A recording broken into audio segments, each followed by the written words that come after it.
16ാം കേരള നിയമസഭയുടെ ഒന്നാം സമ്മേളനം ഇന്ന് തുടങ്ങും. തിരഞ്ഞെടുപ്പിൽ വിജയിച്ച എംഎൽഎമാരുടെ സത്യപ്രതിജ്ഞ ഇന്ന് നടക്കും.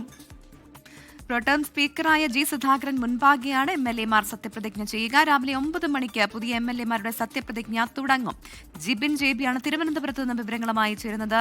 ജിബിൻ, അങ്ങനെ 16ാം നിയമസഭയുടെ ആദ്യ സമ്മേളനം എന്ന് വേണമെങ്കിൽ പറയാം. അത്തരത്തിൽ എംഎൽഎമാരുടെ സത്യപ്രതിജ്ഞ ഇന്ന് നടക്കാനിരിക്കുകയാണ്. പ്രോട്ടേം സ്പീക്കർക്ക് മുന്നിലാണ് എംഎൽഎമാർ സത്യപ്രതിജ്ഞ ചെയ്യുക. സത്യപ്രതിജ്ഞയുടെ ഒരുക്കങ്ങൾ എവിടെ വരെയായി? മറ്റു നടപടികൾ എന്തെങ്കിലും ഉണ്ടാകുമോ സഭയിൽ?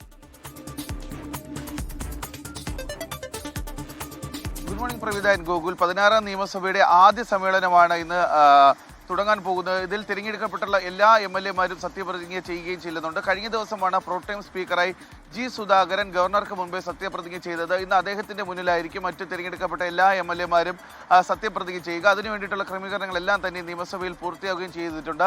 ഇത്തവണത്തെ പ്രത്യേകത എന്തെന്ന് പറഞ്ഞു കഴിഞ്ഞാൽ 140 അംഗ സഭയിൽ 70 പേരും പുതുമുഖങ്ങളാണ് എന്നുള്ളതാണ് ഏറ്റവും വലിയ പ്രത്യേകത. അതിൽ ഏറ്റവും കൂടുതൽ തവണ വിജയിച്ച് നിയമസഭയിൽ എത്തിയിരിക്കുന്നത് കുഞ്ഞാലിക്കുട്ടിയാണ്. കുഞ്ഞാലിക്കുട്ടി ഇത് 9ാം തവണയാണ് വിജയിച്ച് നിയമസഭയിലേക്ക് എത്തുന്നത്. തിരുവഞ്ചൂർ രാധാകൃഷ്ണനും അതുപോലെ മുൻ മുഖ്യമന്ത്രി നിലവിലെ പ്രതിപക്ഷ നേതാവായിട്ടുള്ള പിണറായി വിജയൻ ഇത് 8ാമത്തെ തവണയാണ് വിജയിച്ച് നിയമസഭയിലേക്ക് എത്തുന്നത് എന്നുള്ളത് കൂടിയാണ് മറ്റൊരു പ്രത്യേകത എന്ന് പറയുന്നത്.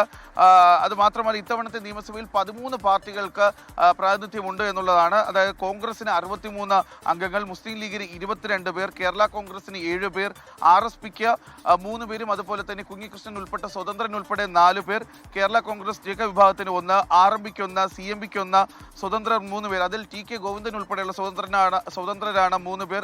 TK ഗോവിന്ദൻ അമ്പലപ്പുഴയിൽ നിന്ന് വിജയിച്ചു വന്ന പ്രോട്ടേം സ്പീക്കറായിട്ടുള്ള ജി സുധാകരൻ.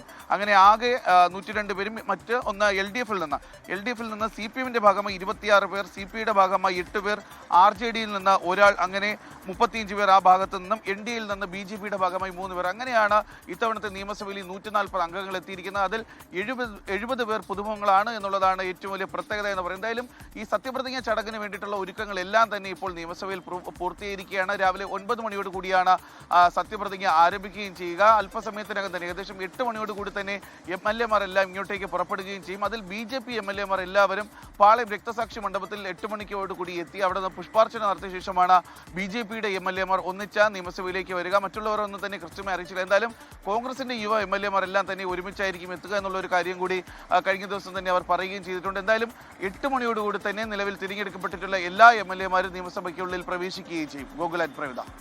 ശരി, ജിബിൻ ജെബിയാണ് വിവരങ്ങൾ നൽകിയത്. ജിബിൻ പറഞ്ഞതുപോലെ ഗോകുൽ, അതിൽ ഏറ്റവും ശ്രദ്ധേയമായ കാര്യം പകുതിയോളം പേർ പുതുമുഖങ്ങളാണ് എന്നുള്ളതാണ്. മാത്രമല്ല, യുവാക്കളുടെ പ്രാതിനിധ്യം അത് ഇത്തവണ കുറച്ച് കൂടുതലാണെന്ന് കൂടി തോന്നുന്നു, അല്ലേ? അപ്പം മുഖ്യമന്ത്രിയും സംഘവും ഇപ്പുറത്തെ വശത്തേക്ക് മറുവശത്തേക്ക് ഇരിക്കുകയാണ്. ഇനി വളരെ സംഖ്യയിൽ വളരെ കുറവുമാണ്. കഴിഞ്ഞ തവണത്തെ പ്രതിപക്ഷത്തിന്റെ അത്ര പോലും ബലമില്ല.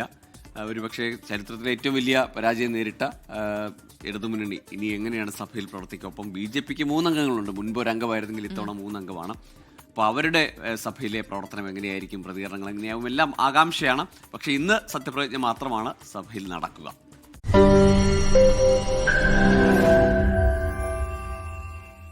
ലോകത്തെവിടെയായാലും ഏത് സമയത്തും 24 വാർത്തകളും ഓഗ്മെന്റഡ് റിയാലിറ്റി പാക്കേജുകളും എക്സ്പ്ലെയിനറുകളും വിശദമായി കാണാൻ ഞങ്ങളുടെ YouTube ചാനൽ നിങ്ങൾക്ക് സബ്സ്ക്രൈബ് ചെയ്യാം.